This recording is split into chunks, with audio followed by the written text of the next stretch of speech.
Okay, this is our daily study of Pirkei Avot, of Ethics of the Fathers. For those who have yard site for both today and tonight, the yard sites for today, the 9th of ER, Janice Block, Arnold Goldberg, Manuel Klopper, Helen Constant, Louis Myers, Louis Nussbaum, Esther Rosenberg, Morris Shankman, Charles Spitkowski, and Hannah Weisberger. And the yard sites for tonight, the 10th of ER, Moshe Abend, Leah Dolganoff, Anna Frizent, Gloria Kolkin, Eugene Lipsky, Rebecca Ralsky, Melvin Spitkowski, and Bertha Thomas. May their memory be for a blessing.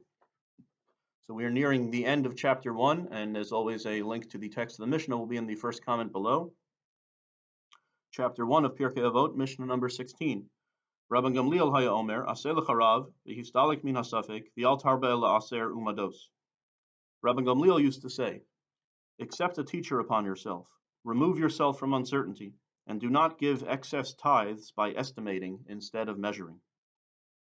So another lesson in threes, and this lesson is actually the first one. Aseh l'charav, make a teacher for yourself, has already been said by a different rabbi. But we're going to see this happens a lot in Pirkei Avot. Different rabbis sort of say the same thing, but with different emphases. So back in Mishnah number 6, Yoshua ben Prachia said, make for yourself a rabbi in the context of relationships. Aseh l'charav, u'kenei l'cha chaver, v'hevedane kol ha'adam l'chaf zchut. He said, accept a teacher upon yourself, acquire a friend for yourself, and judge everyone favorably. So he said, make a teacher in the context of the important relationships you need to have. But Rabban Gamliel is using it in a slightly different context. Make for yourself a teacher and remove yourself from uncertainty. So he's sort of giving more the practical aspect of the importance of having a teacher, not necessarily the relationship aspect. Because these three lessons are all related to each other. You could say there are three different clauses. Make for yourself a teacher, that's one. And separate from that, always remove yourself from doubt. No, but they're inherently related. By accepting a teacher, by making for yourself a teacher, you will thereby remove yourself from doubt in life. Meaning when you're unsure about something, get someone who's your teacher about that particular thing. You have a doctor friend who walks you through medical issues. You have a lawyer friend who walks you through, he's your teacher about legal issues. It's not good to be with an uncertainty, right? The classic example might be, typically they say this about men who are stubborn, don't want to ask for directions. They want to embrace the uncertainty and don't want to admit vulnerability and weakness. Well, here it's saying, except it's probably about humility. You need a teacher. Everybody needs a teacher. You're not an expert in everything, and uncertainty and doubt are not a good place to live in. So, and remember, Pirkei Avot was originally directed at rabbis. So rabbis themselves need mentors who are rabbis who they take with questions that are sort of beyond their own pay grade, so to speak, and that they're not sure about. So you thereby remove yourself from uncertainty. And finally, do not give excess tithes by estimating instead of measuring. So this is interesting. In biblical times, you'd have to tithe. You'd have to give 10% of your produce.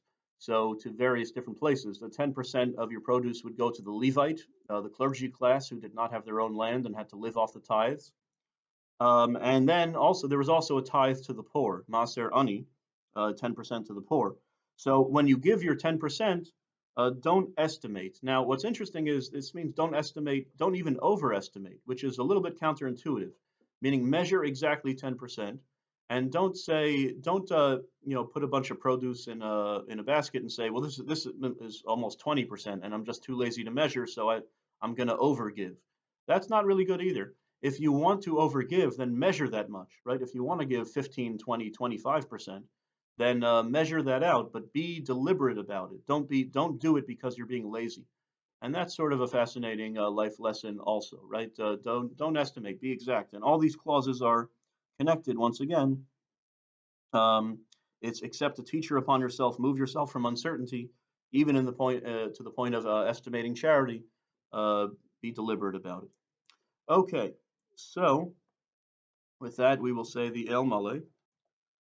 El Maleh Rachamim Shochein Bamiromim Hamitzei Menucha Nechona Al Kanfei Hashechina B'Malos Kedoshim B'Tahorim Kizor Harakia Masirim es nishmos kol haskaros shel hayom v'shel halayla shelchu li'olamam ba'avur shemispalim bad haskaras nishmasam v'gan eden tehei menuchasam lachen bal harachamim yastireim b'seiser kenafav li'olamim yitzror b'tzorachayim es nishmasam Adonai hu nachlasam, yanuchu b'shalom mishkavam, and omar, amen.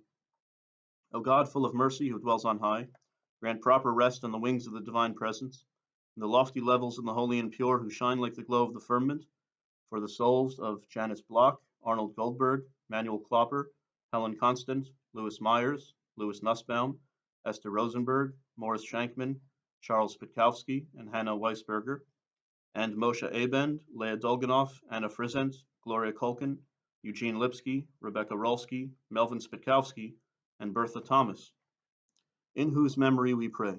May their resting place be in the Garden of Eden. Therefore, may the Master of Mercy shelter them in the shelter of his wings for eternity. May he bond their soul in the bond of life. Hashem is their heritage. May they rest in peace. And we respond, Amen.